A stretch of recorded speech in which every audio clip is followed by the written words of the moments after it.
Welcome to the Pro Cheerleading Podcast. This is the only podcast that gives you a raw and unfiltered perspective of what it's really like to be a professional cheerleader.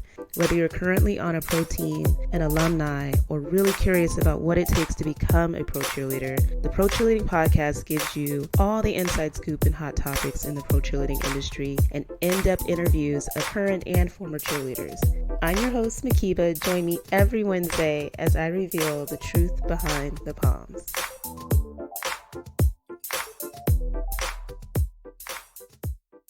Hello, everybody. Merry Christmas. It's only a couple days away. Welcome to Cheer Chat. There's going to be an episode this week. I pulled it off somehow. So I have an amazing interview with Marcus Sophus. He's a former dancer for the DC Rhythm and Blue. And his episode is going to energize your butt getting into the new year. That's all I can tell you. Excited to share that with you. I'm excited for Christmas this week. I watched all of the cute little pictures that people are posting and videos for the holiday games. And it really was one of my favorite games to wear our navy blue Santa dresses. And we would dance to Mariah Carey, All I Want for Christmas. And honestly, it would just give me all the Christmas feels, and I miss that, and just seeing you guys out there looking so adorable. But I hope you guys are all ready for Christmas. You got your shopping done. I think I overshopped this year, just overcompensating for 2020 sucking. I've just been doing so much online shopping this whole quarantine. That's all I've been doing, and so it's really tough to break that habit leading up to Christmas, but the kids will be happy. That's all I can ask for. But I have a couple things to update you guys on. I included some things in the story. There's some updates from some NBA teams. I hope it's one of many awards that are going to be given out in the NFL. So if you guys are ready, we'll just get into it before I launch into the episode. So I told you guys I was going to try to watch more reality TV or just TV period, which is not easy to do for me. But I watched 12 Dates of Christmas. So who's watched, it's on HBO Max, it's 12 Dates of Christmas. It's one of those dating shows, you're finding love to bring somebody home for the holidays. And one of my former teammates, she was my captain. I think that was my last year on the team. She goes by Faith Fernandez in this show, but I know her as Christian. I watched the whole thing. I watched the reunion episode, so I might as well talk about it, right, since I watched it. But for those dating shows, I don't know how people do it. I'm very impressed. I don't even want to say there's no way, but it would be super, super stressful. But they were in this beautiful castle in Austria, and there were 3 leads. I'm going to go by Faith, I guess, because that's what she was called in the show, but it's really hard. So Christian Faith, one of the 2 will come up. But anyway, they were in Austria, and there were 2 other leads, a guy named Garrett and another guy. What the hell was his name? He was so cheesy. What was his name, you guys? Come on. Chad, of course. It's like the perfect name for him, the type of guy that he is. But anyway, super cute. There wasn't a super ton of drama.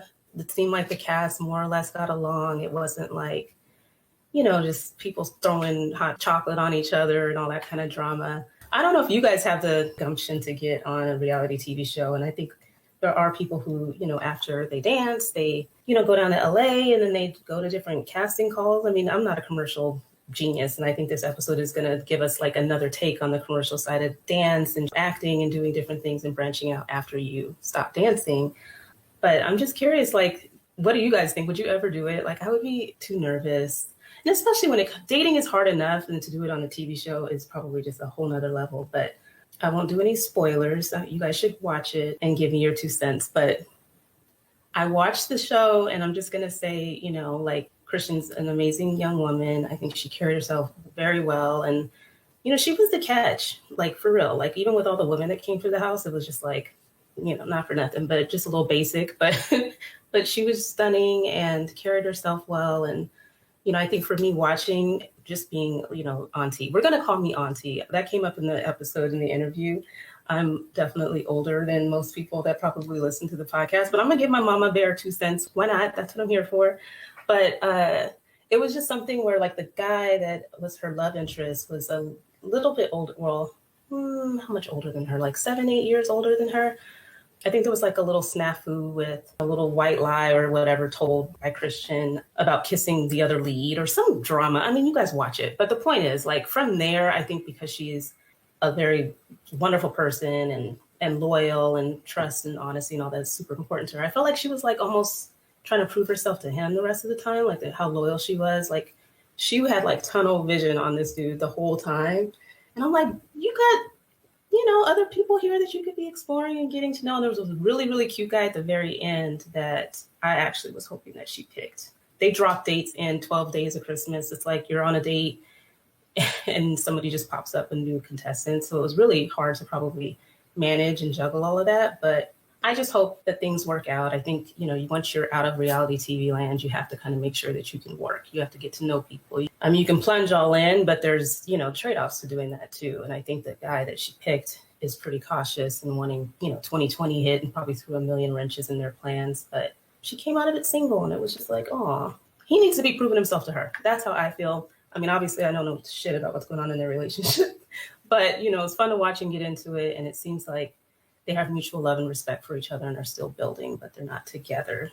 I don't know. Watch it. I don't, like I said, watch that kind of stuff. But if you guys are in stuff like that, then I will try to take an interest and support and watch it. And, it just made me think about just supporting each other in general. Like everybody's got dreams and ambitions and things that they're looking to do. And it's scary once you put yourself out there. It's scary having a podcast. It's scary launching your own business. I've seen so many different things from people during this quarantine where they're trying out their different skills and passions and interests. And I think we got to kind of support one another. I do the best I can with managing social media on here, but I love seeing the collaborations between people. Kayla Shabri. Oh my God, Kayla, I'm so sorry. I'm just going to call you Dr. Kayla, but I was super excited to see that she paired up with Jasmine, who's an Atlanta Hawks dancer, and they did like a mashup NBA, NFL class down in Atlanta. Like, I love seeing stuff like that. Like, we should all be like supporting one another. And you guys know I'm not doing ads with this podcast, but hopefully you're listening as a way of support or telling your friends about it or whatever, and tag me and stuff, because I cannot keep up with Instagram and just like all the different things that are fed to me. It's not all the content that I want to see. And then you keep seeing the same stuff over and over again. So if I've overlooked anything, please tag me. I try to reshare as much as possible, but I hope that carries forward into the new year, that whatever ventures that people are doing, that you support each other. So I watched 12 Days of Christmas. That was me trying to show some support. And again, I'm still keeping up with the Dallas Cowboys cheerleaders. I'm enjoying watching it. I don't know what's removed from it. I probably should have watched the season before, just out of comparison or something, but I am enjoying it a lot. I think it's been fun to watch. And these are some talented behind rookies coming in. That's all I can say. So moving on. One of the other topics that I wanted to bring up was just the NFL, because the Atlanta Falcons named their cheerleader of the year. Her name is Priscilla. She is a fourth-year vet and a captain. And I don't know if it's like purposely not Pro Bowl. I feel like before that's just like the Pro Bowl cheerleader. So maybe they didn't decide to name a Pro Bowl cheerleader. I'm not sure, and I didn't get a chance to confirm. But congratulations, Priscilla. I think it's amazing. She's studying public relations at Kennesaw. I'm saying that right? Kennesaw State University. And she's a gymnastics coach, and she seems like an all-around great person and performer. And so, I mean, it's a huge honor. You guys, if we don't end up having Pro Bowl cheerleader honors this year, then I hope teams come up with something else to recognize their wonderful teammates and leaders on the team. And tag me if I miss anything, please, because I don't want to. I've been waiting for the official announcement on the Atlanta Hawks page, but I haven't seen it. But I know she got it, so I wanted to say congratulations. And, the NBA has stormed the story with a bunch of stuff, but it seems as though the NBA is taking a similar path as the NFL last year, where a few of the teams had made an announcement that they're not going to hold auditions. Some of them kind of left it open, whether they were taking vets, but now it seems like today was the day to kind of announce that there are squads that are formed based on the veterans. So the Warriors, the Miami Heat, and the Laker girls and the Clipper Spirit Dancers all kind of had their announcement of their team and welcome back their vets. And it's super exciting to see what they'll be doing. There are a few teams that are out there right now. It looks like at games. I'm not sure if they're performing like on the court or what their activity is. I'm just waiting for it to be posted to be public. But 76ers entertainment team seems to be at games. The 407 has formed, so the Detroit Pistons dancers. So there's a few teams that have formed, and Atlanta Hawks, of course, and a couple others, I believe. But we're waiting to see what they end up doing. I mean, it's great that at least if they're taking back vets, and even if it's just concept videos, it'll be great to see some dancing. The Brooklynites have been putting out some cute stuff lately leading up to Christmas, but let's just hope that the rest of the teams will follow suit and there will be some performances connected with game day, or at least over social media for us to all enjoy. I think the Pacemates were another team that just kind of announced that they weren't holding auditions out of this concern for safety. So I'm going to be keeping my eyes peeled for the NFL cheerleaders announcement in terms of Pro Bowl, and then any other updates that come. I mean, I plan to launch an episode next week as well. This is just one of the ones I've been holding on to all summer long, but it's just a wonderful conversation that I also think will get you guys pretty motivated for the new year. And I know it's coming close to the end of NFL season, and a lot of people are probably, just a little disappointed because they planned for this to be their last year. They planned to retire, and it probably wasn't the season. It was not the season that you wanted. But, there's just so much that you're going to be able to do after this. And I just think all the encouragement that I can give to just think outside the box and go big and go for your other dreams. I know that dancing professionally is a huge one and it takes up a huge amount of time, but there's definitely life after cheer, right? And speaking of which, you guys, the career panel episode that I'm trying to plan is coming together very nicely. I'm so happy about it. I'm not going to say names yet, but I have 2 people that have confirmed, wonderful people that are former dancers and just have amazing careers. And I'm so excited for this. It might end up being, later in January, just depending on scheduling. I might do it as a bonus episode, but definitely, in January 2021 to get everybody energized and going for the gusto, whether they're launching a business or whatever they're doing. I think this should be a really great conversation. And I, again, encourage anybody who has a role model that used to be a professional cheerleader or dancer that you would like me to reach out to be a part of the panel. Do let me know. I mean, there's so many dope people. I feel like professional dancers have such amazing backgrounds and different careers and have done such cool things. So there's plenty to choose from. So it's good. It'll help me narrow down who can be a part of this episode. So I do encourage you to let me know if there's somebody that you're just dying to hear their story or think would be a great addition to the career panel. But you guys are in for a big fat treat. Big fat treat. So excited about it. But thanks for joining. I appreciate you, and I hope you have a wonderful Christmas. Just take it easy. Watch 12 Dates of Christmas with your family. It's not like trash reality TV, so you could watch it with your grandma and not be embarrassed. But anyway, let's get into this interview with Marcus Sophus. You guys are in for a treat, and I'll see you guys next time around. Hi. Good. How are you? Pretty good. Good. Well, welcome to the Pro Cheerleading Podcast. You guys, I have Marcus Anthony Sophus with us, and you are an amazing commercial dancer. You also have experience in the pro cheer world. So I just welcome you to the podcast and can't wait to share your story and ask 1,000,001 questions. So welcome to the show. Thank you. Thank you for having me. So what are you up to now? You're in LA, you're on lockdown. Tell us about yourself and then we'll dig into all my questions. Ooh, okay. As far as right now, what is concerned, we're on lockdown in LA. It is apparently the epic center for the COVID right now. Ground zero, they say. Yes, but luckily, production is still open a little bit, and they're doing the safety precautions of testing and all of that. So literally, I could possibly still get a gig or just a visual working with a choreographer, and that's pretty much what I was doing. Today, I had a rehearsal this morning at 9 a.m. for a Christmas visual that we shoot tomorrow. So it's we still have to take the precautions of wearing our mask and stuff like that. But as far as during the pandemic, I've just been staying creative and trying to make sure dance is still my passion. Good. Beating everything else. That's about it. Me and my dog. That's it. You and your dog? What kind of dog? I have a pug. Yes. Oh, okay. Her name's Texas. Her name's Texas? Oh, yeah. That's sweet. I like that. That. When you're actually doing these visuals, I've been curious. There's been videos where people have been dancing with masks, videos where they've been without them. How difficult is it, if at all, to do what you do and kind of going through all these protocols? It sounds like it would naturally be pretty hard. Of course it is. Dancing with a mask on, it's just an extra layer of just being out of breath. But as far as everything else is concerned, It's extra steps, of course. It's like, oh, now I have to go get a test prior to this day of rehearsal, or I might not get the gig and I need to make time in my regular schedule to go get the testing. Or sometimes they include it into the production value of it. So like if before you show up to set, sometimes there'll be like someone there to set that will do the test for you, and then, or temperature checks, things like that. As far as like when it comes to rehearsals and things, like sometimes they do require you to have a test done before you even show up to rehearsal, or before they even book you for the gig. Because if they test you, if you test positive, they have to find a replacement as soon as possible. So those are some of the things. Dancing with a mask on in rehearsals for 6 to 9 hours, it's crazy. It depends on the type of mask you wear. I have a particular like practice mask, I call it. It's like fabric material. And I thought it was lighter, but until you almost choke on it, you know how like it just, you suck it in. Just suck it in. I was like, whoo.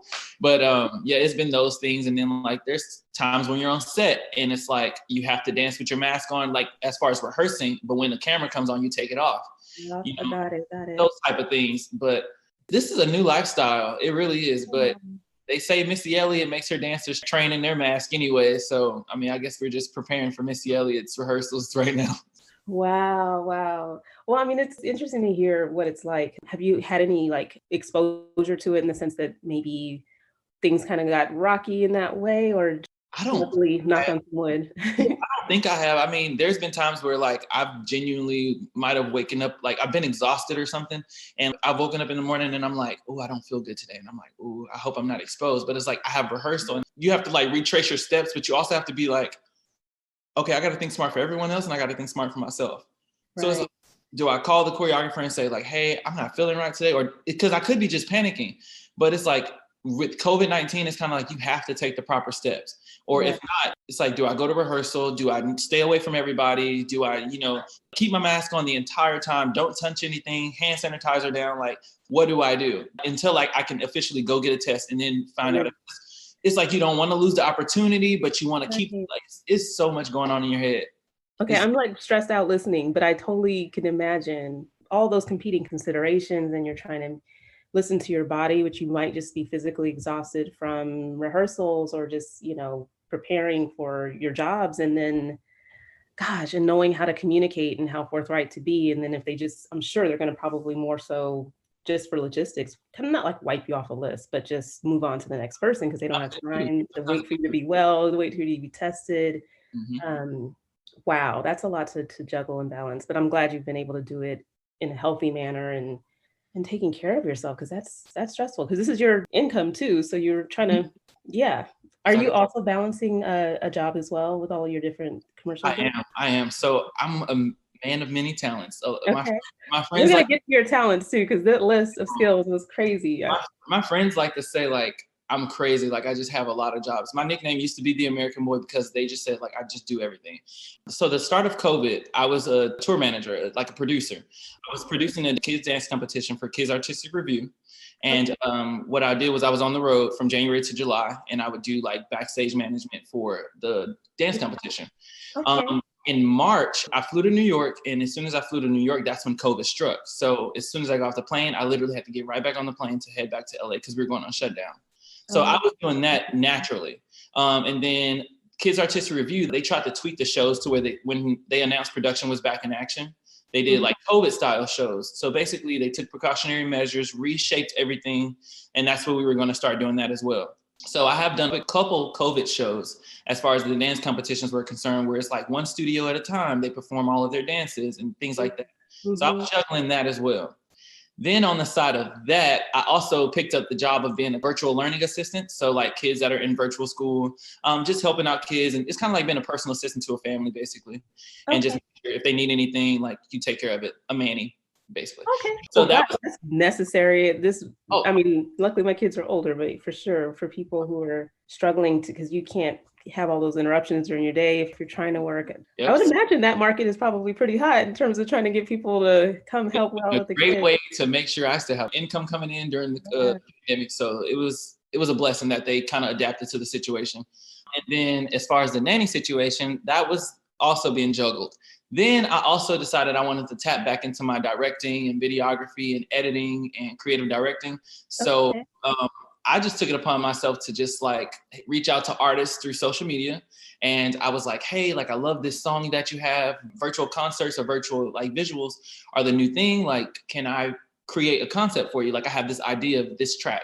And yeah, I found an artist and she let me do like some virtual live performances for her. And I did the creative direction, the set design, all that. So Gosh, look at you. Juggling that too. And then it's like I started my own business. Quarantine, honestly, because I'm naturally used to being on the road for work, it just seemed like a very long extended vacation because I was very exhausted. I'm not gonna lie. 2019, I was really exhausted. I was traveling Friday through Monday and then Monday through Thursday for 2 separate jobs.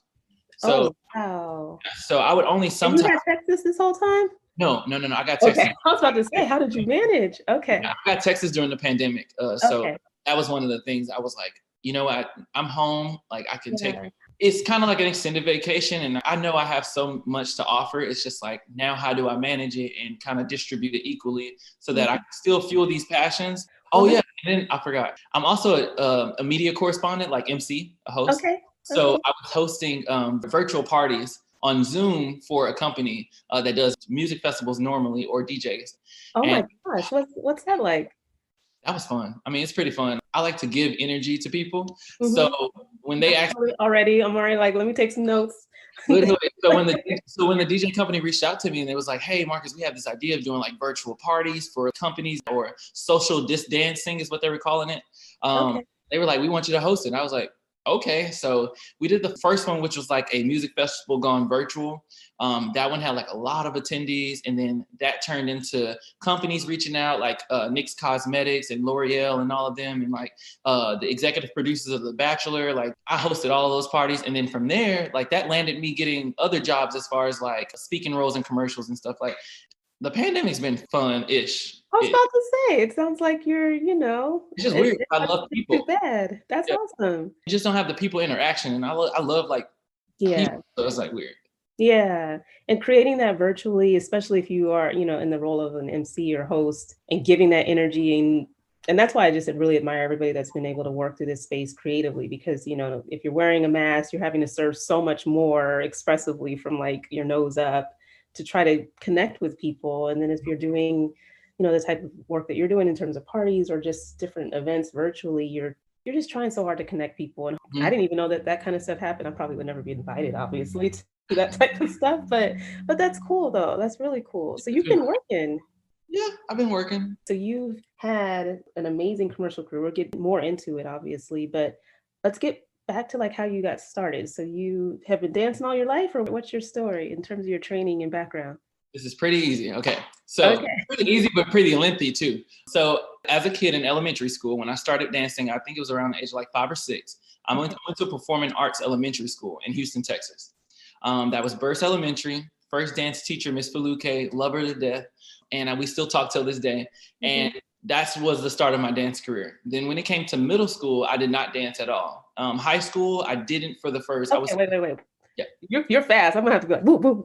But why didn't you dance in middle school? Middle school is a tough age, obviously, but I just think like if my family believed in my dancing as they do now when I was a kid, I think it would be a different story. Like, because I had the passion for dance, because when I was a kid, I was the only male dancer in my dance class in elementary school. Got it. I had the passion to be a dancer as a kid, but I think if my family would have taken me more seriously as a kid, I would have had a better experience of just dancing throughout all of my years. All of your years, right. No, that makes sense. Yeah, but I didn't dance in middle school because the particular school I went to didn't offer it. And then when I got to high school, I just kind of lingered around the high school dance team, but I did not dance. And then I just started helping the dance team. And then that went from that to me taking dance class in high school, and I got more comfortable with dance again. And when I graduated high school, I started dancing as a hobby for a dance team called So Real Dance Crew. They're known for their reign on like MTV's America's Best Dance Crew. Okay. I think season 1 or either season 2. So they were like the it crew from Houston, Texas, and they had a studio in Houston. So I started going there after high school, just as a hobby, sometimes on the weekday, sometimes on the weekend, never consistent. And then one day they were having auditions for a team. I decided I was going to join, and I did. I made the team, and they were like, oh, you're so good, great, cool. Like, this was a stage of me not knowing what I wanted to do dance-wise, or me not being sure if I wanted to know. So I was like, I didn't really know what good was. I didn't know like if I was picking up choreography fast or not. So right. I don't know. So Yeah, then I get to college. So I get to college. I went to Prairie View A&M University. Okay. Yeah, HBCU. Woo woo. Yep, yep, Uh, yep. so I went to college, and that's where dance just was not even a thing in my head. Like, it was not a thing. I've always known since high school what I wanted to do, and that was being a journalist, a news reporter, radio personality, like all of it. I ended up being like campus activities board, student government association, radio. I was marketing chair for the radio station. I was also a radio host. So all of those things. And then I started hosting on campus. So that led to me like kind of interacting with celebrities a little bit more. Like, we would have concerts and stuff that would come, and then I would host Hump Days, which was like this big like event every Wednesday on our campus. And I just became that guy, the Marcus the American Boy, who was the MC on campus, who just always hosted every event, everything. And that started my like connection realm. So like, I used to host concerts for Juicy J, Elle Varner, Waka Flocka, Paul Wall, like all of these different artists. And I would make the networking connection to them. I remember like Juicy J and Elle Varner, they got together and their management sent me like, I think they split like a check, and they gave me a check and I bought my first car. That was like the first time I bought my car. Yeah. Wow. That was pretty cool. When it got to, I think, my junior year of college, I was like, struggling. I was struggling. I'm not gonna lie. I was struggling in college. Like, academically? So what's funny is it was more so my personal life that was struggling. And then that started to affect my academics because of the living situation that I had. And what is it about junior year, man? I feel like for me, my junior year of college was the rough one for me too. Like, and I feel like different conversations, if it seems like that year is always the tough one. Yeah. So I randomly saw an audition. I think one of the cheerleaders who went to my college ended up living in Dallas, and he had posted on Instagram at this time. He was like, I think I'm going to audition for the Dallas Cowboys Rhythm and Blue. So I clicked the link and I got to Dallas Cowboys Rhythm and Blue, first and only hip hop dance team in the NFL. And I was like, So at this point, I actually had a friend who was a Dallas Cowboys cheerleader. Her name's Dara McFarland. Okay. She was a Dallas Cowboys cheerleader. I met her through my dance teacher in high school, who was a Houston Rockets power dancer. And I was like, cool, let me text her. So I texted Dar and I was like, hey, what do you know about the Dallas Cowboys Rhythm and Blue? And she was like, oh, they're amazing. I love the director, Jenny. She's awesome. Like, they're so cool. I was like, well, they're going co-ed this year. And I'm thinking about going to audition. I didn't even realize that they were previously all female. So there was always a separate female dance team. So it started as a all female dance team for the Dallas Desperados, which was I think an AFL football team. Got it. Okay. And Cowboys opened their new stadium. It transitioned over to Dallas Cowboys Rhythm and Blue. And that was both girls. And then they did a rebranding in 2015, and that's when it became co-ed. Trying to prepare for our chat today, I was saying that they were formed in 2009, and I was like, dang, I don't remember the co-ed aspect of the team being around that long. So that's a good clarification, because I was like, how did I miss this? But anyway, keep going. So I'm thinking about audition. She was like, you should definitely do it. Go for it. Let me know how it goes. I was like, cool. I actually found out about the audition on a Monday. And on that Monday, I also had just started a job working for FedEx office apprenticeship. I started literally on that Monday. And I think I started like on my birthday or something. And that Thursday, I literally had to go to my boss and was like, hey, I just found out about an audition.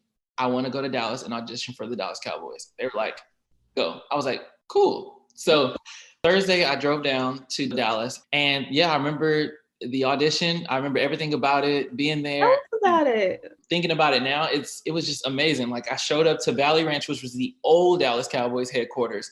And I'm not even gonna lie, growing up as a kid in Texas that loved dance, I literally could kid you not, the Dallas Cowboys cheerleaders were like the team, the American sweethearts, like literally America's team. Like, it was the team. I always used to say, like, I want to be the first male Dallas Cowboys cheerleader. I don't care. I knew I had kicks that could go all the way back behind my head. And I always used to watch GCC making the team, and just like pulling up to Valley Ranch, I was like, wow, like this is the Dallas Cowboys headquarters. Like, I remember like walking in, I had on my So Real dance team shirt because I know everyone knew who So Real was. I just remember meeting all of the vets on the team, and like, you click through the Instagram page, you watch videos and you see pictures of people.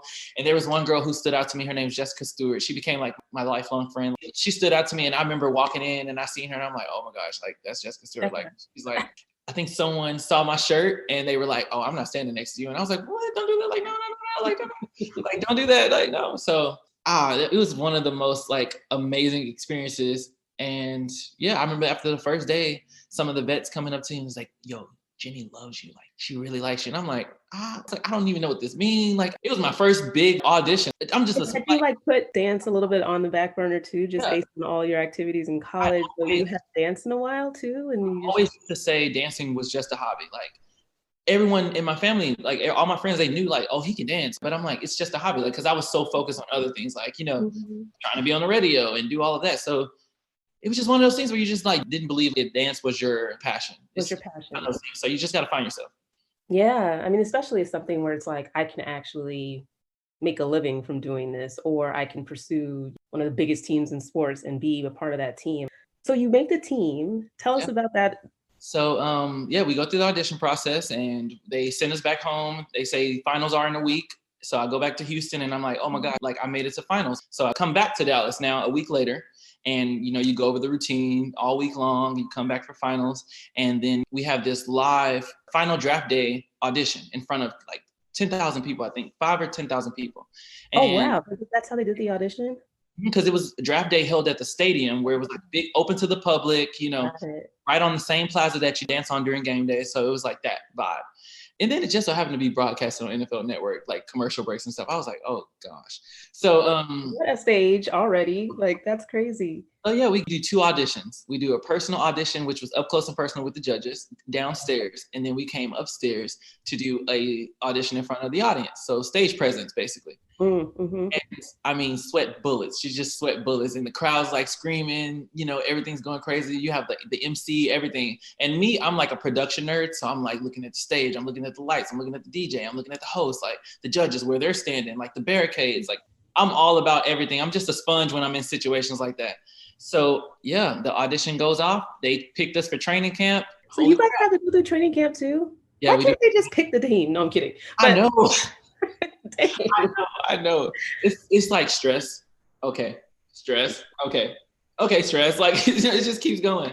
Exactly. Yeah. So as soon as I made it to training camp, I was like, I'm moving to Dallas. Like, I know it. I'm moving to Dallas. Wow. And how long did they stretch out the training camp process? I believe training camp was anywhere between 2, 3, or 4 weeks. And I always marvel at that because it's just like you literally are kind of putting your life on temporary hold and having to relocate and do all these things to kind of endure that and not knowing your fate night after night or week on end. That's kind of crazy. But so now, mind you, I just had started a job.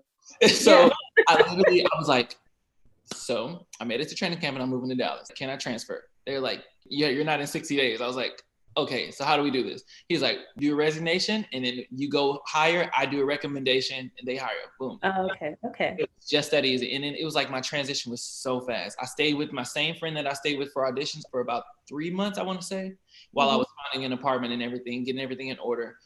And yeah, that was the start of my adulthood. I think I was only 20 years old. Wow. Yeah, I was only 20.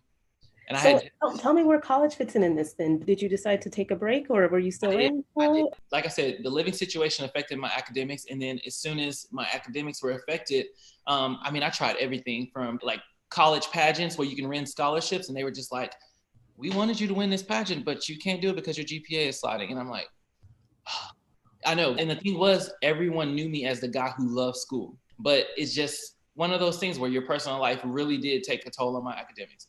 Yeah. I had the worst year ever at Georgetown academically that year. And I was a nerd, but hey, when things aren't going right, it impacts you. And it's crazy because like still to this day, I say like, I want to go back to school and I want to finish because I just love it so much. But it's like now that I'm in the field of like where I want to be, it's kind of like, okay, do you really want to do you need to do it? Like, yeah. Exactly. So you're 20 years old, you move to Dallas, you start this pro cheer dance career with one of the biggest teams. I have so many questions about Dallas Rhythm and Blues. Even hosting this podcast for 2 years, I think Brittany and I used to talk about it our first year, just like, we can't forget about DC Rhythm and Blue, but it's just easy to be overlooked. But there's so many questions that I have about the experience, where you perform, like, I don't even know where to begin. So tell me like your game day experience. Knowing that the DCC has their whole thing, but I want to be in like DCC Rhythm and Blue world for a minute and hear what it was like being a part of that team. Yeah, so Dallas Cowboys Rhythm and Blue, honestly, was every time I think about it, like it's just a big joy to me. Oh, it was crazy. My first year was like totally amazing. It's your rookie year. You go in, you don't know what to expect. And, you know, there's a lot of learning because you have to learn a lot of old routines, new routines, like all of it. It's honestly one of those things where it's just like you just be a sponge. And the thing about me is like I'm a giver too. So like if I know certain things or like if I'm very detailed and like stuff like that or whatever, so it's like I'm a giver. I love to give. So I was one of those people who just wanted to be involved. Like if there was merchandise I could create, I was creating merchandise. If there was like, you know, different way marketing opportunities for us, because I went to school for mass communications, business, and marketing as a double major minor. So it was just like one of those things where if I knew there was a marketing opportunity, I was trying to do it. To me, Dallas Cowboys Rhythm and Blue was the team. I love this team. Like we are good. Like we are really good. And it's like, why do not a lot of people not know about us? Yeah. So yeah, I was just one of those givers on the team, but I was also a bit like a sponge as well.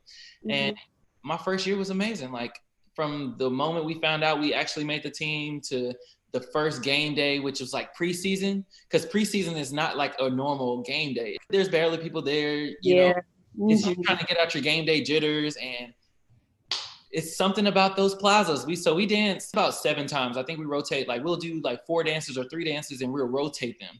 And we'll dance 3 times on the west side of the plaza, which is outside of the stadium. We dance on the east side of the plaza 3 times, and then we'll go upstairs to the landing and perform for a live shot. And then we'll do like a parade performance and stuff throughout the stadium.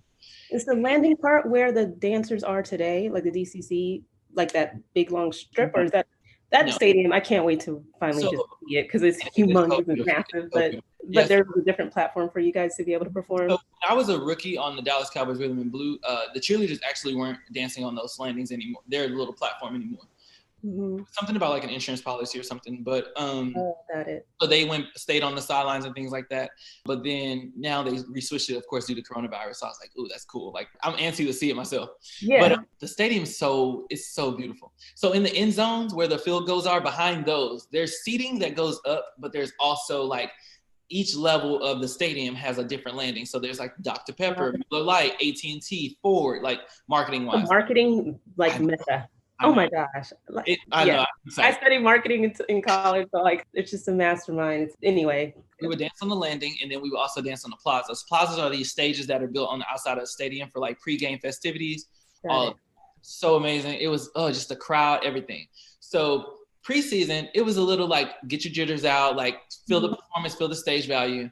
But I literally will have a day probably once every month or twice a month where I just sit and I watch every single performance from DC Rhythm Blue that we did.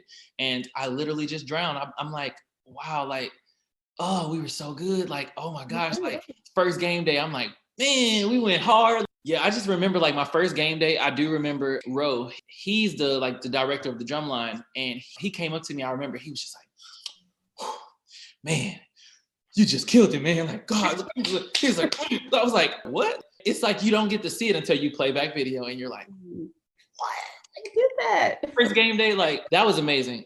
So really, I think like my first year on the team was more so like just getting out the jitters, learning the structure. And I think one of my favorite things about DC Rhythm Blue is the rehearsal etiquette.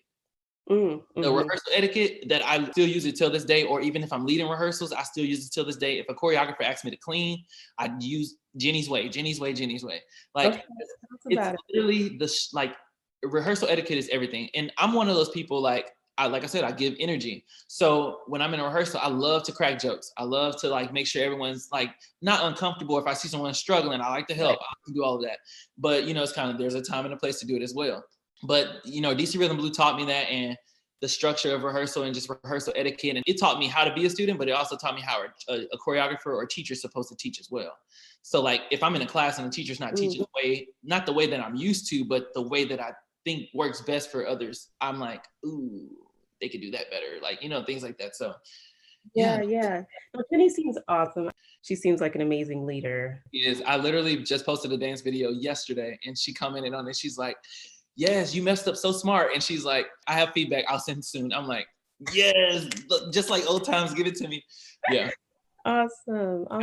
But yeah, that was my first year. My first year was really amazing. It was a learning experience. It was me being a sponge. It was me learning the structure, the organization, how things were ran and stuff like that. And yeah, it was pretty awesome. Wow. So you did 3 seasons with them, is that right? I did. So how did you end up walking away from it? What happened was the third year, was it? Yes, the third year, I actually began working for the Dallas Cowboys as well. Oh, So yeah, okay. the Dallas Cowboys had just relocated to their new headquarters in Frisco, the Star at Frisco. And in the process of them doing that, they had started the first and only private members club associated with an NFL organization. So it's kind of like the Soho House, basically. You hear about the Soho House, which is a private select members club, VIP clients, membership only kind of thing. They started that at the headquarters at the Star, called Cowboys Club. So I was the social and member events coordinator for Cowboys Club. I started off, which is Ooh. weird because they were only looking for servers and stuff. Like, so I was always a server. I worked at Buffalo Wild Wings. I worked at FedEx at the same time when I was on the team. And then, yeah, I found out about serving at the Cowboys headquarters and I was like, cool, I might as well do that. Like, it's fine dining. It's a different experience. I've never done fine dining. So I was like, might as well. I get hired as a server and I spent about, I think 6 weeks as a server. And they found out that I love production. Like I had a thing for production value and creating events, like event design and all of that. So they started a position, social member events coordinator. I literally had a desk in the office in the Dallas Cowboys headquarters. Oh my gosh. That was a whole different experience too. So when you work for the team at your desk, you have a locker room header and it has I still have it, it's in my closet. Oh But goodness, that's yeah, so cool.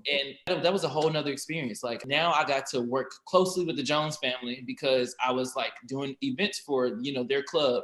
I was literally helping raise a new baby from the ground up that was about to be this whole entire thing. Like we've had J-Lo there, like we've had the mayor of Frisco, like All stuff the VIPs. Crazy. NFL executives and everything. And I was the guy that was creating events for these members, so You're so dope. I'm so excited. Oh my gosh. I was at 23. So I was 23. That was a whole nother experience for me because I really got to work corporate. And then it was that thing where I was literally working upstairs 9 to 5. I would change clothes downstairs at the headquarters, go downstairs to rehearsal, and then sometimes I would have to get dressed right back in my office clothes, go back upstairs and finish the day because I was running events. And it was funny because the director of the club, her name is Stacey Bauer. She used to work for Tom Colicchio and she used to run the Soho houses. And it was like private members club royalty, like restaurant royalty. Mm-hmm. And it was so cool to see her. I was a sponge again. She taught me so much about structure and work and events and elegancy of restaurant and fine dining and all of that. So yeah, she used to just sit in the little window and watch us at the field, rehearse and stuff. And it was just pretty cool experiences because I would come back upstairs and members would be like, did I just see you on it? I'm like, yeah. That's awesome. Yeah, It's almost like the perfect marriage of all of your background and expertise and just an elite organization, obviously, too. Wow. I was a 23-year-old in heaven. When I tell you the Dallas Cowboys is forever engraved in my heart, it was one of those things where my family was so proud. Like I'm 23, I'm working for one of the top NFL organizations in the world. And I'm dancing, I still get to do what I love. I still get to, work in the restaurant industry. I get to work in production. I get to work in events. I get to, market, all of this. I get to network and make connections. I still talk to some of my members and clients till this day. It's amazing. And was that just from you putting your interests or expertise and background out there? I mean, here you are in a server role and they create a position essentially for you based on your background when this opportunity came up. What would you attribute that to? Just putting it out there, or what would you say? So like I said, anytime I do anything, I'm always a giver. I just give. I don't know why I keep saying that, but it's weird. I love it. That's going to be the theme of the episode. Yeah. Every situation I'm in, I give. So as a server, if I'm paying attention to everything that's around me. The club wasn't open yet, but there was a situation during training where we were training as servers and I overheard them saying oh, we need to get these menus printed. We haven't gotten our menus printed yet. And I'm like, hey, I work for FedEx. I do graphic design and all this stuff. And I can design the menu for you and I can have them printed and I can just bring them back tomorrow when I get to work. And they were like, what? And I'm like, yeah, I have a FedEx office right down the street. I was a manager of a FedEx office. I can just go there now and just do it.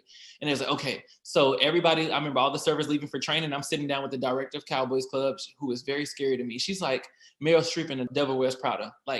She walked I'm so serious. I'm so serious. Girls. Really? Okay. She walks in the room. She has her blazer over her shoulder, her leather jacket. She's like, spick and span, spotless, touching the tables, making sure it's not dusty. And it's she comes in and everyone's tense. But the thing was, it's not like she scared me. It was just I'm about to get her to warm up to me. Don't worry. We can get. Yeah. So I literally I showed her I can design this menu and I can get it printed, all of that. And I did. I got like 1,000 menus printed in a night, brought them the next day. And she was like, Marcus has saved the day. We have menus for the club. We can do our family and friends night. We can open, da, da, da. I was like, dang, that's crazy. And then I start hearing talk about events, like they need to come up with member events. And I'm like, well, we can do this. And I literally walked up to her and I was like, I really want to be on the membership team. And she's like, oh, give me 6 months. Give me da, da, da. And at one point they started doing interviews and I was like, I'm just going to interview. I'm just going to interview. Just put me down for an interview. So I literally told them my spiel of like campus activities, being in college and creating these events, all of my the student activities and stuff, and hosting and things like that. And that was the start of that part. Wow. I'm excited to share this with people because it's just inspiring, right? Like I don't hear any limits in your way of thinking really through this whole conversation and all the different opportunities that came your way just by virtue of you coming with a mindset of giving, not really like, how can I get mine? Or how can I come up? How can I do this, that, and the third? I just think it's a very, very inspiring story to share with people as to like how you can navigate and how opportunities really come about. Because I think they do open up when you have the right mindset and you're not afraid, you know? Yeah. I've always been a networker, but I never think of it as networking. I like to actively listen to people. And if I overhear there's a lack for something and I know I can feel it, I think I just do it naturally. Right. I'm like, I can help you. If I know I can get it done and I know I can help, and if I know it's going to benefit all of us in the long run, like I knew they wanted to have family and friend VIP night before we opened. They wanted the family to taste the menu. So it was like one of those things. And I'm like, all right, we can't open and I can't really make no money if I'm like, it's like, so it's like, you're thinking of like, how can we all benefit from this whole situation? I'm like, I have the resources to do it. So let's just do it. And when I tell you like hosting those events in the Cowboys Club, I mean, I've met a lot of like Dallas Cowboys greats, even Kelly Finglass and Judy Trimmel. The moment I got to start hosting events with the Dallas Cowboys, like I remember my first time seeing the Dallas Cowboys cheerleaders uniform in person, I literally just wanted to touch it. That's all I wanted to do. Like, it feels so good. It really does. It feels really, really good. And I think at the time, like one of my favorite Dallas Cowboys cheerleaders was JC Scott. And I had her on the show. I'm obsessed with her. She's like a walking angel, just listening to her voice and her angelic face and just like reminds me of Whitney Houston. She reminds me of Whitney Houston so much. Oh my gosh. Yes. I'm telling you, the Dallas Cowboys organization is just, it's forever like amazing. I'm friends with so many people from it. It's one of the best bridges I've ever walked across ever in my life. Wow. That experience just sounds like one of a kind. I mean, you can't recreate that for anybody, like, wow, being a part of, the Rhythm and Blue as they're going co-ed and also being able to be part of the organization, working corporate in a new venture of having like this club, like. So it was a lot. Wow. It was really a lot.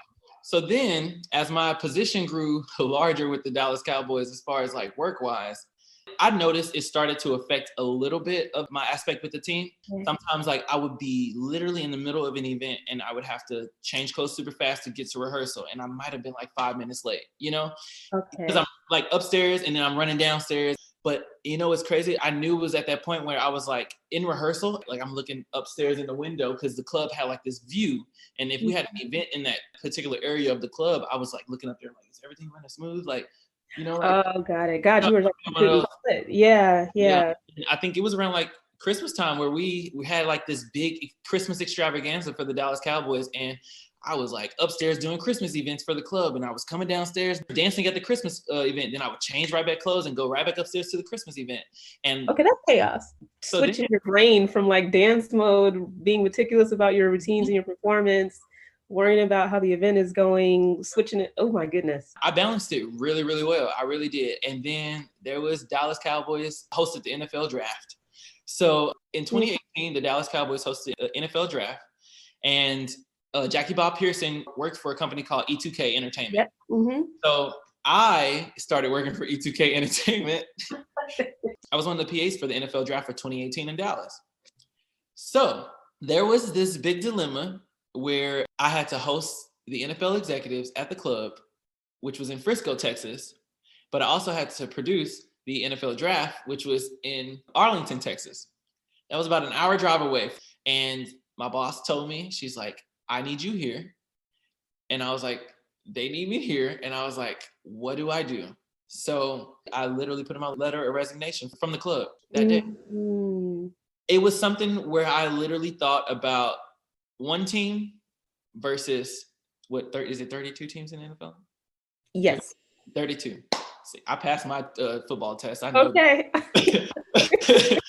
For a minute, I was like 26, but that's in my head because of the number that have cheerleaders. But yes, go ahead. So I put in my letter of resignation with the Cowboys club. And then I also left the team because this was in April. So this is after the season. Oh, after the season ended. Okay. Yeah. Then there was the NFL draft. So I did the NFL draft. And then I was like, okay, this epic moment is over. Like, what do you do? I had traveled to Las Vegas for a workshop. It was called the J-Lo Dancers Experience because she was doing her live residency in Vegas. In Vegas. Okay. That makes sense. This is so weird how small the world is. But one of the security guards at the AT&T Stadium, his nephew is Jimmy Rose. I don't know if you know who Jay Rose. He dances for J-Lo. He's a really known dancer in the professional dance world. Okay.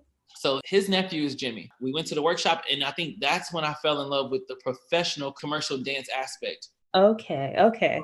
Yeah, so I get to Vegas and I take the workshop and I meet Jimmy and I'm like, yo, hey, your uncle is kind of like my uncle. Like I see him every game exiting out of the stadium. He's our security guard. He's like, yeah. I think he's like told me about you guys, like things like that. And it just so happens Jimmy went to Prairie View. It just so happens that Jimmy was a drum major because I was a drum major as well. Oh, wait, I forgot to say that. See, I need to just interrupt you because I remember thinking when you're telling me about going to Prairie View, I mean, it's an HBCU. You have this dance background. I'm kind of like, why wasn't he like in the band or doing? I'm so sorry. I totally forgot. Okay, Marcus, don't let that happen again. This is really where you're gonna hate me. In high school. So no, I'm kidding. Go ahead. I was in band in elementary school. I totally forgot about this. How did I forget about this? Okay. I was in band in elementary school, and then backdoor in high school, I was in band as well. Unfortunately, I did not do the drum major in college. I wasn't in the band in college. Okay. That was my thing. But yeah, I met Jimmy. He was a drum major at Prairie View. He was a band head just like I was. And he was a dancer. And I talked to him and I got to talk to all of J-Lo's dancers. I networked again and just made that genuine connection. What's crazy is like people say like, you make us feel at home. Like I call it just my Southern hospitality. Mm-hmm. I always say like my greatest gift from up above from God is like my personality. That is my biggest blessing. Well, that and my work ethic. I mean, I've been smiling this whole entire time, but you feel like you know you already within like 2 minutes, basically. That's a gift, definitely. Yeah. So yeah, I go to the J-Lo Dancers Experience and then I was like, okay, cool, let's move to Vegas. Like when I lived in Vegas, I couldn't stand it. I didn't like it. Yeah, what's your take on Vegas? My daddy lives there. I've been there plenty of times. Why didn't you like it? So one of the things was the heat. It is definitely a desert. I mean, I used to Texas. You like the humidity and that kind of heat better? Is that? I prefer the humidity rather than Vegas because Vegas it feels like someone literally placed a lamp right over your head. When it comes to Texas, it's there's cloudiness that's blocking the direct heat that. And when I tell you like there was moments where you go grocery shopping and you pick up some deodorant, you pick up some chapstick, and next thing you know, you're in the car and it melts and you got to put it in the freezer when you get home. Like there's no reason why you should put your personal products in your freezer just to bring them back to life. I literally remember posting that on Instagram. I was like, why do I have to put my deodorant in the freezer? I don't understand. Shea butter. Like, why do I have to put this in the refrigerator? I don't get it. I'm sorry. I don't mean to laugh. But it's so true. It's just like hot for like so hot. Like no good reason, kind of hot. Like, and then I mean, at a certain point, you know, I asked my dad, like, can you even tell the difference between like 108 and 115? Like, I mean, you walk outside and it's like you go, like you try to blow it off you, and it's like it's not possible. It's not possible at all. Yeah. Everything's just dry. It just dries your skin, like everything. So I stayed in Vegas for 2 months. I had a production opportunity to do some production work. I was still working on and off of E2K. I had a production opportunity that led me to the BET Awards. I drove down to LA for BET Awards week, and it's like this big week-long production. Yeah. So I was there, and I was like, oh, I'm going to take class. And there was a guy named Davion Coleman. He taught, and I took his class. Fell in love. I remember he put me in a select group. I didn't even know what a select group was. Like in Houston, we don't really do select groups. We really just do like this 5, that's 5, this 5, that 5, you know, kind of thing. Like 1, 2, 3, 4, 5, 1, 2, 3, 4, 5, that kind of thing. Right. So when I got to LA, like I've never been to like an industry dance class or anything. I loved LA. Like I loved it. So I moved to LA and that's when like I think my career just kind of like jumped. I had went to Carnival for the first time, and apparently I have an industry twin. His name is Christian Owens. Okay, I'm gonna have to look him up. Christian Owens. Christian Owens, he's danced for everybody from Beyonce to Taylor Swift to Rihanna, all of them. Apparently he's like my industry twin. And this night I remember going to Carnival and I'm at the bar. Tell everybody what Carnival is just in case they don't know. Carnival's choreographer's ball is this big choreographer's showcase. Yeah. Different choreographers in LA or sometimes even from around the world, even a music artist can perform there. They come and they showcase their talent. It's really for art in general. Got it. And it's one of the greatest things to be in a room full of dancers. And like they'll play music and everyone's just vibing in circles. Like it's what you don't get to see in a small town like Houston, Texas. Well, not small town, but in a sheltered place like Texas. Because most people, when you're in Texas, you stay in Texas. And I go to choreographer's ball and I'm literally at the bar. And this random lady runs up to me and she's like, Christian, oh my gosh. I'm like, hey, and she literally pulls back and she goes, oh my gosh, you're not Christian. And I'm like, no, but hi, what's your name? And I was like, I'm Marcus, nice to meet you. And she's like, I'm Jen. She said, I'm Christian's agent. I'm an agent for MSA. She goes, what do you do? Do you dance? Like, da-da-da. I was like, yeah, I'm a dancer. I just moved here, whatever. She's like, here's my card. And she's like, send me an email. We're going to sign you. I was like, what? What's crazy is like, I did auditions. I drove down from Vegas, did clear auditions. I drove down from Vegas, did for agencies. You had been trying to I did see auditions and I was like getting no's and I was like, well, this one felt good and getting the no. Like you have to make your own resume and I don't really know what a headshot is at this point or how to do a dance resume. But I was going down, driving back and forth from Vegas to LA, doing auditions. So now that I had gotten into LA, it was like, what moment am I going to get signed? Like I'm waiting on auditions and auditions never really, like they rarely pop up like for agencies. Exactly. So I sent her this long email. Is this how you found Lindsay? Or no, sorry. So Lindsay actually worked for E2K. I actually worked with Lindsay during the NFL draft in 2018. Oh, got so that was another network that I didn't even know about, But I don't mean to throw you off, but I just, when you were mentioning like agencies and like, headshots and whatnot, and I noticed that you shot with Lindsay, I was like, is that how it came together? But we'll get there too. Go ahead. Yeah, I sent her this long email and I sent links from YouTube. I knew I had commercial experience from Chuck E. Cheese because Jenny, she would choreograph for Chuck E. Cheese and she still does like work for Chuck E. Cheese headquarters in Dallas, Texas. So I would do some Chuck E. Cheese work for her. I knew I had live performance videos because we danced back up for like Duro. I sent her those footage. I knew I had some studio experience. So I sent her some of my LA dance videos and I put together this package and I was like, I'm looking for representation. This is where I want to start. And she said, okay, let's set you up with a meeting. She brought me in and she was like, cool. I love your personality. She signed me. And I was like, oh my God, I'm signed. Like what? Like I got signed. Cool. And then in that mindset, you think automatically like things are just going to start happening. They're just going to start happening. And they don't. They honestly don't. Most of the time it's word of mouth, honestly. But here comes the connections of the life and how it works.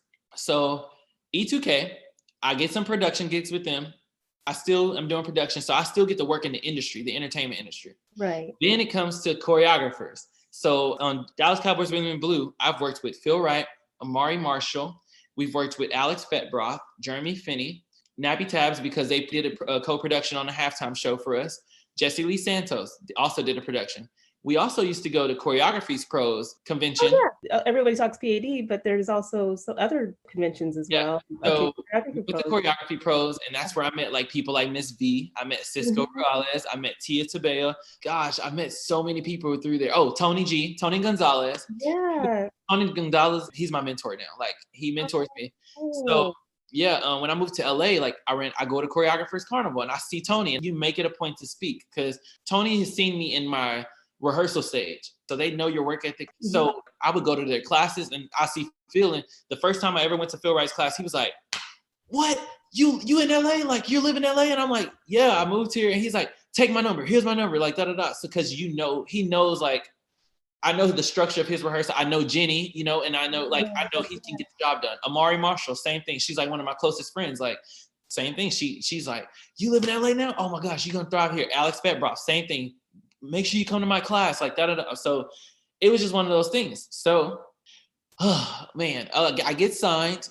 And I also, when I was living in Dallas, I also became really good friends with Todrick Hall. So Todrick Hall is originally from Texas. He had a concert in Dallas. So I went to the concert, and it was just one of those things where I'm not afraid of celebrity interaction. And that's because I've been around it since college. Right. So I walk up to him. I did a meet and greet. I walk up to him, and well, first I think I connected with the dancers. I was like, yo, like y'all are amazing. You know, I danced for the Cowboys out here. And I was like, y'all did amazing. I loved y'all on stage. Like your stage presence was awesome. Like this and this and this and that. And I'm friends with those dancers till this day. Like till this day. And then I met Taj at the concert, and I went backstage, and I was like, yo, you're amazing. Like, I want to dance for you. Literally words that just come out of my mouth. And I was dancing for the Cowboys at the time. So I'm like, yeah, I danced for the Cowboys here. And he's like, I'm a huge Cowboys fan. Like, that's my family's team. Like, so it was just one of those things. So we connected through social media and stuff and stay connected. And every time he came to Dallas, I would go to the concert. He would let me come backstage, meet and greet and stuff, and hang out and stuff. And same thing with the dancers. And eventually one time he had a gig in Dallas, and he was looking for dancers. And I was like, oh yeah, I'll do it.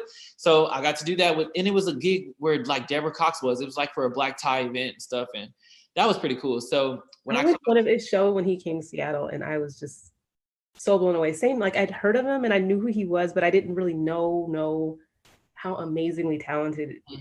I was so blown away, and like I mean, I cried at his concert. I'm like, what is happening? Like, it's such an experience overall. The first concert I never went to was Straight Outta Oz, and his story had resonated with my personal story so much that I think that was the bridge for me to Todrick. And Todrick Hall was my first big gig. I was like, I live in LA now. He was like, you do? And then one day he randomly DM'd me and he goes, you ready? And I was like, yeah. He was like, cool. Got a music video for Nails, Hair, Hips, Heels. I was like, let's do it. So signed, but like you end up getting your own gig just from connections and relationships. Based off of word of mouth, I got my own first big gig, and I was like, wow, this is my first time seeing a music video production. Like, this is my first time seeing it. And once again, I was a sponge in the situation. I was looking left and right and just soaking it all in. And that was my first music video. Wow. And an epic one. It was like a viral, epic dance music video. With that being my first video, I was just like, I need more. Like, I need more. I know this is what I want to do. So that was it. And from there, I was still taking class. You still audition. And I mean, auditions from everything. And you get no after no after no after no. But it's like, I don't know. It's like fuel to the fire kind of thing. Because I was going to ask about that.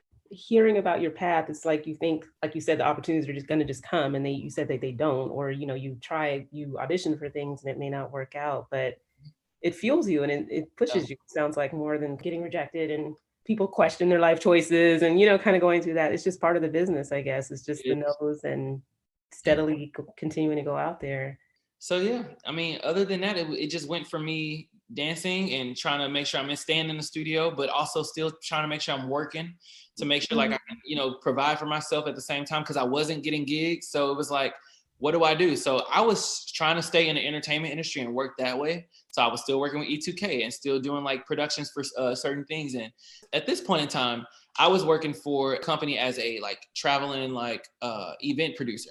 So I would go to conventions and I would produce events and stuff. So I felt like I was like losing myself with dance because I was so much working a 9 to 5 that I wasn't focusing on like the reason why I actually moved to LA.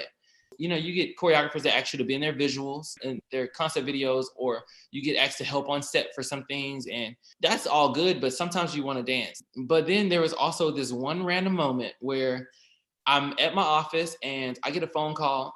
We need you to be a red carpet correspondent for an award show. Like we know you have media correspondent background. Like, so when I was on Dallas Cowboys Rhythm and Blue Dancers, I was like the front person for marketing. So I would go to radio and news appearances. They knew I had that background. Hey, I need you to be a media correspondent for the award show, and we need you on the carpet like by 5 o'clock. So I lock up my office, and I was on the red carpet hosting the live media correspondent for a major award show.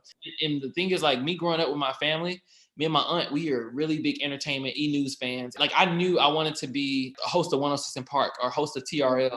For that to be my first red carpet experience, I was like, wow, like, I want to do this too. So that's when you start kind of like, God, like, are you trying to tell me something? Like, should I be dancing? Should I not be dancing? Like, should I be doing it? But I realized I could do all of these things, but I can tie it all into one thing. I know it's possible. Yeah. Yeah. It's just like distributing your time wisely to kind of just make it all tie in together, and people just know that I'm capable of doing all of these things. And I always say it in Jesus' name. Like, Yeah. I mean, you're just so gifted, right? And you have so many different talents, and trying to continue to feed and cultivate each talent. Like I hear people when they're commercial dancers, you're constantly taking class so that you can stay sharp and do all these things. And so it's probably just natural talent and gift that you have. If you're pulled randomly, like, hey, you did this one thing once, or you have this background or this skill, and you have to draw upon that. Like, do you have time to even cultivate the various talents that you have, or how do you stay sharp on everything so that if you're called to it, that you can just perform? there's times where I have to put my foot on the gas. There's sometimes where I have to put my foot on the brake. There's times where like I overbook myself and I'm like, how are we gonna get out of this one, Marcus? Like, what do you want to say no to? I have to plan out certain things all the time. I don't stress very easily. Even when I am stressed, I'm trying to plan out everything time slot wise. Like, how much time do I have to get here? How much time do I have to get there? Like, it's just one of those things where if you can do it, you should just do it. Honestly, Oh, if yeah. like if you're like me and you have so many talents to you, a man of many hats, a woman of many hats, I just think you don't ever get down on yourself to the point where you just think you can't do everything that you want to do.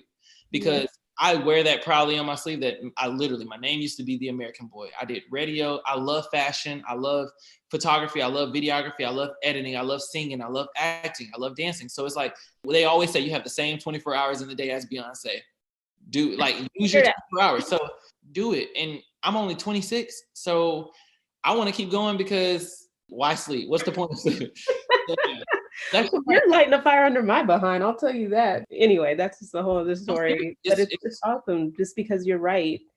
There's no reason that you can't try to do it all. And you just have to be organized and driven enough to figure out how you're going to fit it into your day. It's just that simple. It's funny. Time. We all got time. Exactly. And it's funny because I've always said to people, or I've always said to myself, like every job that I've ever had in my entire life, I've been a sponge in that situation, but I've always paid attention to the operations of each thing that's happening. Mm-hmm. So when I worked as a server, the thing that I took away from being a server was hospitality, customer service, food and beverage, like side of it, how to run a restaurant, how to do things like that.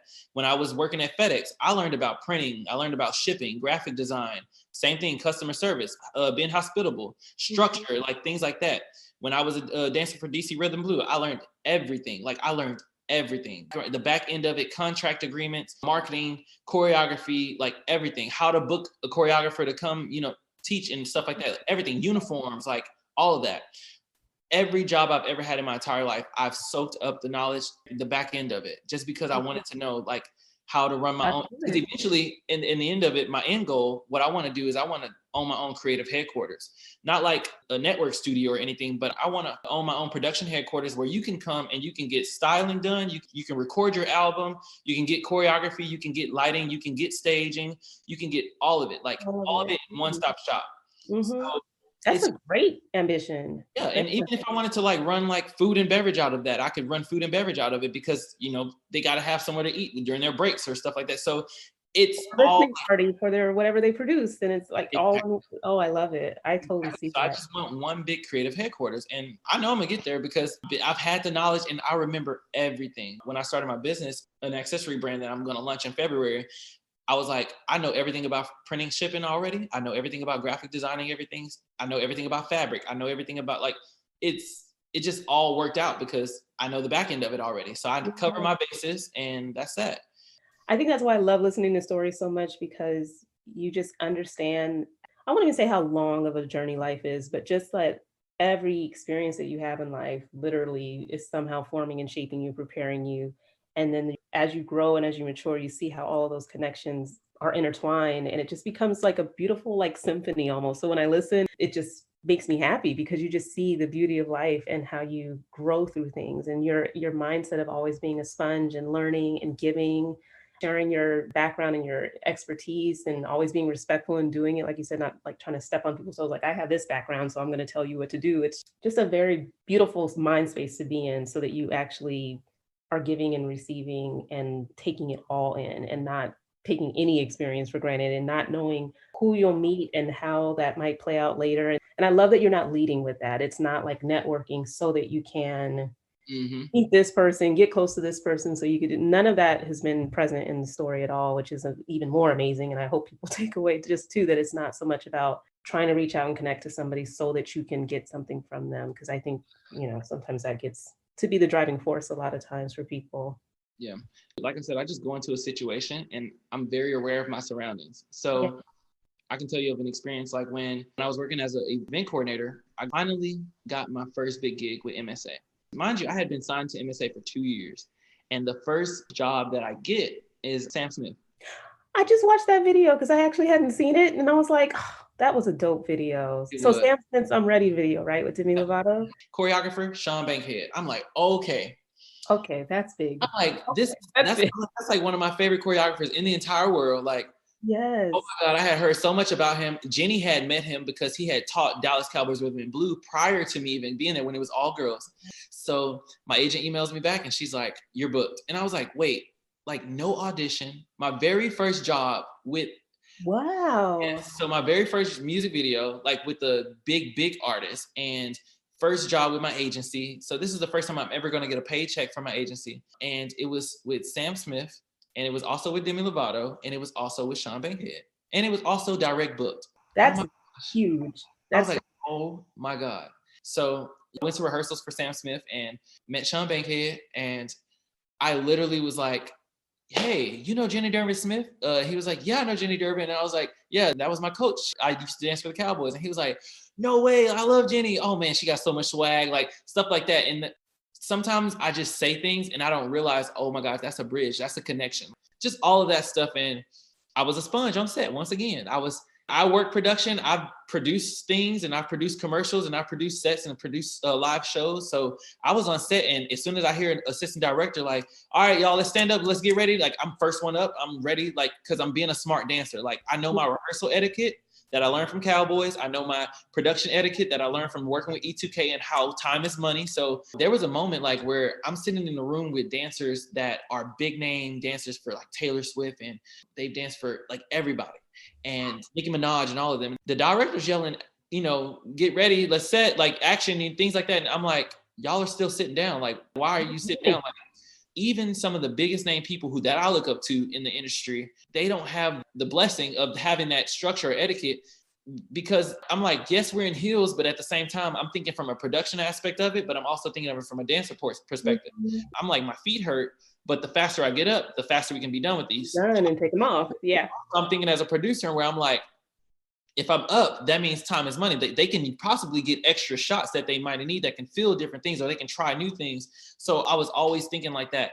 And there was a point in time when we were on set, the assistant director actually yelled out, he's like, I like this guy right here. This guy's always ready to go. He's always, and I'm like, it didn't register to me till now. Like when I tell the story of like my experience on set, that I'm like, being a smart dancer is one of the most important things you could possibly do as a commercial industry dancer. You take the structure from your pro cheer background, because pro cheer structure of learning and rehearsal etiquette and being a professional in marketing and branding yourself, but also marketing and branding the artist and marketing and branding the director and marketing and branding the choreographer.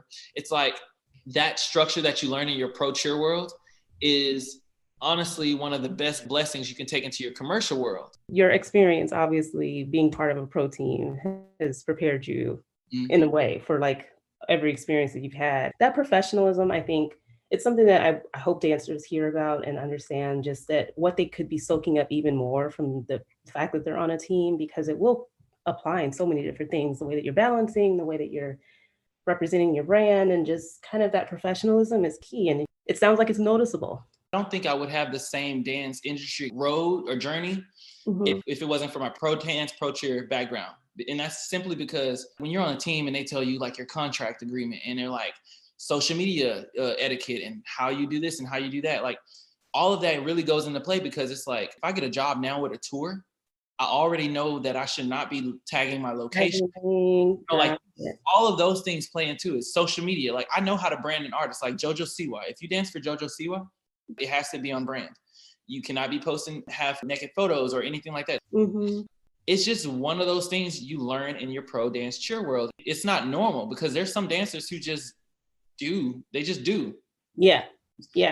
I think without the structure of like social media etiquette and branding and marketing and how to be like so well spoken and articulate, like those things, even the audition structure, like I know how to audition. I know when to like throw out my tricks, and I know when not to throw out my tricks. Like, yeah. It's, pro dance cheer world is like one of the blessings that I think would help a lot of dancers. Everything that I learned in my pro dance cheer world, Jenny Durbin Smith is an angel from up above. Like, I'm not even kidding you. Everything that she's taught me, I've applied to every situation in my day-to-day life. And that's personal, that's dance, that's all of it. Pro dance cheer, like honestly, shaped my industry experience, and I wouldn't change it for the world. I really wouldn't. Wow. I mean, your whole background has just been remarkable to listen to, because those experiences and how they come about and like what you gain from each one. And this is just something I've been thinking about because of end of the year comes, you're like reflecting and everybody's like, oh, 2020 was so crappy. And yes, it has been and all of that. But I just think, trying to think of your life and all the experiences and being able to reflect and talk about it and how it came about and maybe what the tie-ins were, what the lessons were. That's the way that I'd like to reflect on 2020. You know what I mean? Like without just griping about all the horrible things. It's not to take anything away from the deep, heavy things that we've experienced this year, but just when you look back on your life and do it often, you know what I mean? You're young still. I mean, I just had a birthday, but it's just like thinking back on your experiences and really having this sponge mindset of what did I really pick up from that? Or why did it happen this way? Or I just think it's such a healthy way of looking at your life, right? And this is your story. Like if you're writing a book or somebody's playing you in a movie, it's a beautiful thing. And everybody has a story to tell. And I think reflecting on it and sharing out, saying it aloud, like what you actually gained from it and how you've grown and how it shaped you is just a really, really awesome exercise. And I'm just excited that you wanted to share your story with us.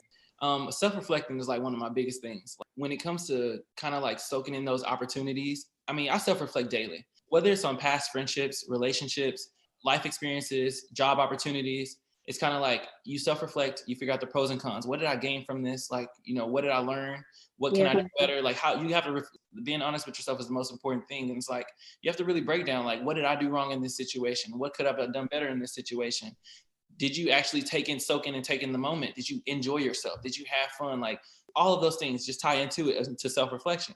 So one of my biggest things is kind of like my life story as far as like how I grew up in my personal life. When I was 15, I had to separate from my mother and I went to live with my aunt. My aunt took care of me from my sophomore year of high school to my sophomore year of college. Also, when I separated from my mom, my father passed away. So I basically felt like I had lost both of my parents. But the thing was, like, I never really like was down about it. I never really like let it get the best of me. It was more so like a, let's keep going kind of thing. So my aunt, she had kids of her own. So it's kind of like, well, I'm a sophomore in college now, so I don't need to provide financially for him anymore. So kind of like just cut financial aid from me. That's how I ended up really not being able to afford school. And I didn't have a dormitory. So that first car that I bought, I started sleeping out of that car. Then I began sleeping couch to couch with my friends and, hiding from RAs and things like that. And then me and my mom reconnected. So then I got back with my mom and living with my mom and driving back and forth from school to there. And then like same situation, separated from my mom. So I ended up back sleeping out of my car, couch to couch in college, trying to make it work. And then my grades started getting affected my junior year. So it was like one of those things where the timing was just so perfect. Dallas Cowboys is forever engraved in my heart because that was the opportunity. Like seeing that post for the audition was the opportunity that separated me from the lifestyle that I was going through. Like I was staying with my sisters and, there was times where they couldn't care for me because they had their own kids. And, that I was jumping from my sister to sister. Like I have a total of 8 sisters, by the way. Eight sisters. My gosh.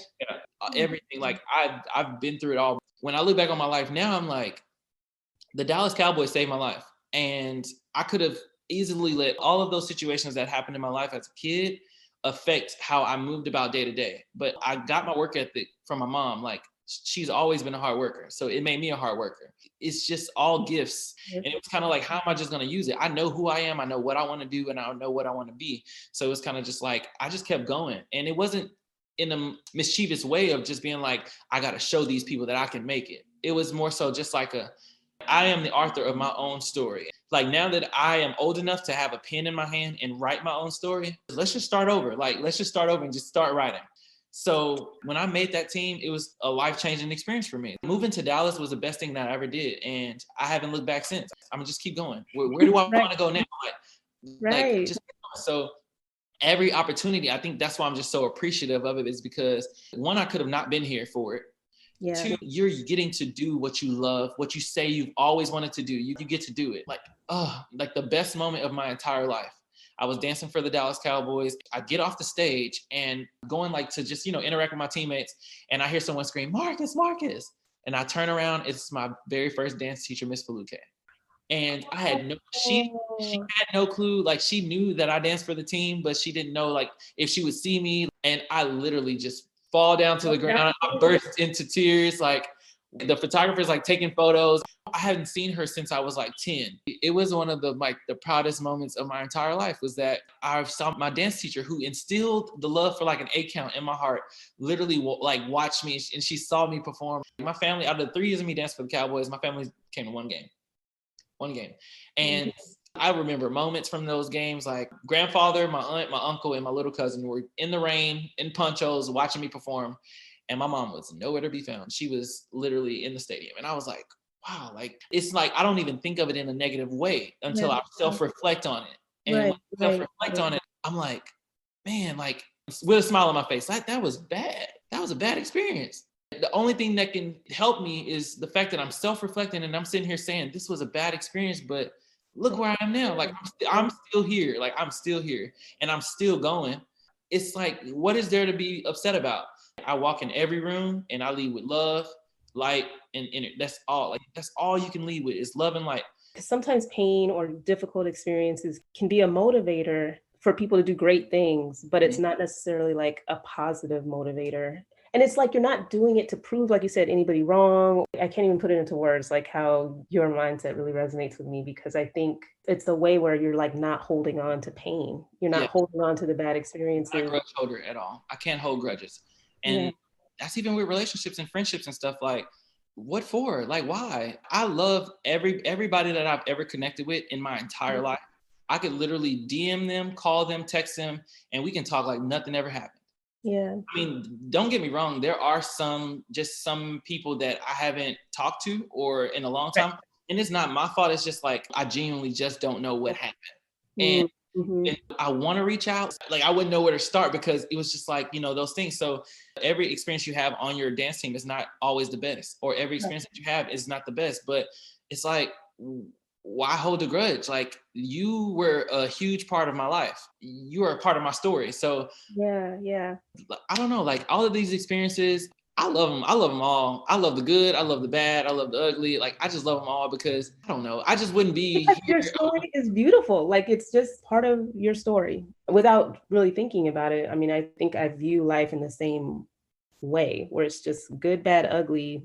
I love my story. I mean, it's a story, that's worth sharing, worth telling, but it's just like, it's a part of you. It makes you who you are. I mean, I feel like it shapes you, it guides you. If you really do take the time to self-reflect, then you actually can make even better decisions going forward. And you stop looking at life as like something to not look forward to, especially in terms of getting older. Like, I joke about getting older, but all I can do is self-reflect on all the many beautiful years and experiences, moments, tough ones, and how I'm still here. Like, the I'm still here part is a really powerful message. And here with like an open heart, open mind, good energy. Exactly. Like, it's just like I'm present. Like, I'm here. Meaning, like, there's still more to do. Like, right now, I could go somewhere and I could do something. Like, I'm still here. Like, I'm capable. There's so much to do. Oh man, there's like so much room for just learning, growth, opportunity, and like infinite possibilities. I'm just thankful that you shared your story here. Seriously.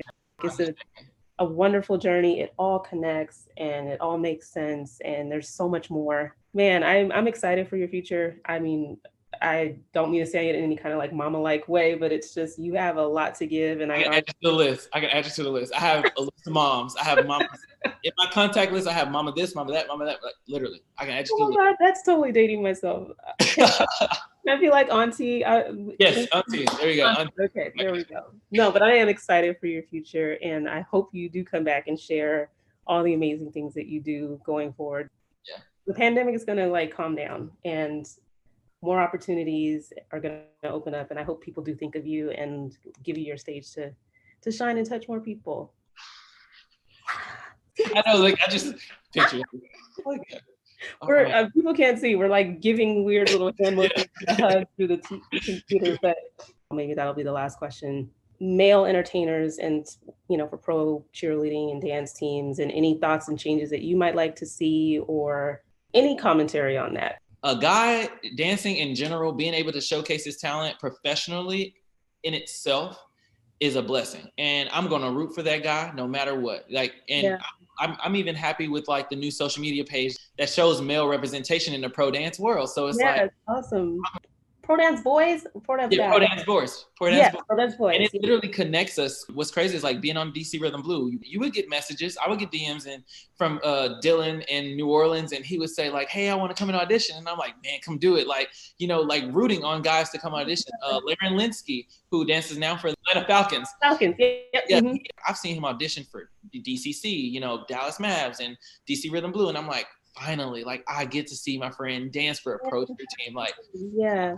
Pro dance is forever connected, but it's something about those guys, like being a male, it's kind of like fighting for your opportunity to I just want to dance. Like men just want to dance. And it's so fun to see other guys dance. It's just so cool. I mean, I think all of the male dancers in the league right now are making a mark in a space that has been, it's a challenging space, right? I mean, it's predominantly female, but an all predominantly male sport. And you know, there's so many different layers to it, but everybody should be so proud to be paving the way to have opportunities. You know, when you see like in the NBA, there's male dance teams forming left and right. So it's just more opportunities for male performers to dance. And it is a beautiful thing to see. There's still one more task that I have to complete. I am still going to be the first male Dallas Cowboys cheerleader. I'm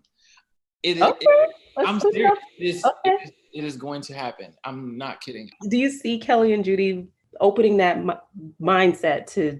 I mean, every opportunity that I get to tell them, I try to tell them. Like, so you've been planting the seeds. I plant the seeds. I like a challenge and bucket lists, and I will do it. I would happily go do it. That's how doors get knocked down. You know, it's not always about a polite knock. Sometimes you just gotta, you know, kick the door in a little bit. But I'm here for it. I don't want to kidnap you all day long, but you got to drop it like it's hot real quick and give us some quick answers to some questions to round out your interview. Okay. You ready? Yeah, I think so. Who's your favorite musical performer that dances? Missy Elliott. Okay. So is your dream dance career job dancing with her and going on tour, or what's your... No. My dream dance job would be Beyonce. Okay. Yeah. Good answer. What actor would play you in your biopic? Ooh. I'm like studying your face, like who would play it? Okay, he's older than me, but if he could, like if it could happen that way, it would be Andre 3000. Dude, that's it. Okay, sorry.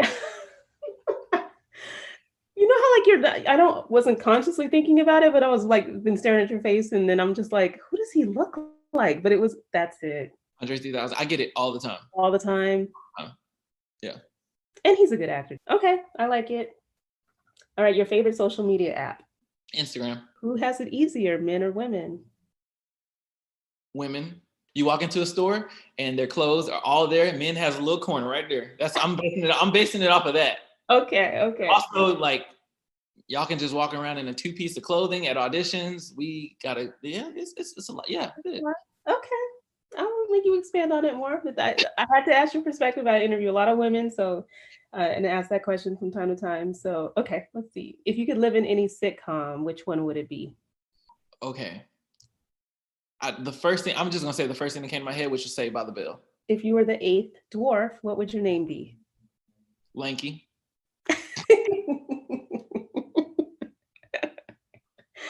Okay, that's perfect. It literally was perfect. Not just because of the fact that it's a question about dwarfs, and obviously there's size, but you're like 6'3", so that totally adds up. All right, what was the best vacation you've ever taken? Vacation I've ever taken? That's it's a tie between Barbados and Spain. Barbados is my favorite island, period. It's the most really? It is. It's fish cutter sandwiches, and Yeah. Let's see. Last one. If you could, no, it's actually not the last one. Dang it, I forgot to do what I was gonna do. So you guys, hold on. So I was gonna ask you some of these questions and ask you to do a special favor that we've never done before, which was to test out your skills and talents. So the last question you have to answer in all of the various accents that are listed on your resume. If you want to, or no, three of them. Okay. 3 of the 5. Okay, wait. No, that's good because I think all of the accents, I think I can do them because I'm a really good impersonator. So I think I can do them. Okay. This scares me because, oh gosh, this scares me. Okay, so everybody, his resume with MSA agency sent it over. He's got all of its credits and he has this list of special skills. And I'm not even going to read all of them, but there are a ton of them. And the ones that stuck out were his vocal style. He has certain accents. And so the ones that are listed are rapper. So the accent of a rapper. I have to, well, okay. It's okay. No, you don't have to do all of them. Okay. I'm gonna let you pick your best 2 or 3 accents out of this list. And you can answer the last question. Okay. Okay, so rapper, Australian accent, Caucasian accent, a New York accent, Southern, and a Texan accent. So I don't know what the difference is between Southern and Texan, but we'll let you pick maybe your top 2 strongest accents, and then you can answer. If you could shop for free at one store, which one would you choose? So I'll give you some time to think of your answer, and then you could say it in a couple different accents. I'm just going to be tickled pink listening. So go ahead, whenever you're ready. Okay. And scene. No, I'm kidding. Okay, so if I could shop for free at any store, it would most likely be either ASOS.com or it would be Zara. And I think it would be Zara because I love the color black and Zara sells a lot of black clothing. So it would be Zara. Round of applause. That hurt. That was so good that you don't have to do another one. That was dope. I had to ask because you had so many different talents listed here, and I totally understand why there's so many because you just have such a broad set of experience. That was awesome. Thank you. Well, I wish you the best. I mean, I know it's not the same exact experience this holiday season of being able to connect, but I mean, with all of your different gigs and bringing people together virtually, I can almost imagine you as kind of like the host for your family on the Zoom call and getting everybody to be connected. So, I mean, I wish you and your loved ones, a wonderful holiday season, and such a pleasure meeting you. Seriously, it really was. It was really great. Thanks so much for listening to the Pro Cheerleading Podcast. You can follow your favorite podcast on social media at Pro Cheerleading Podcast on Instagram, at Pro Cheer Podcast on Twitter. We're on Facebook, on YouTube, and you can support your favorite podcast on Patreon. Until next time, keep your eyes on the sidelines.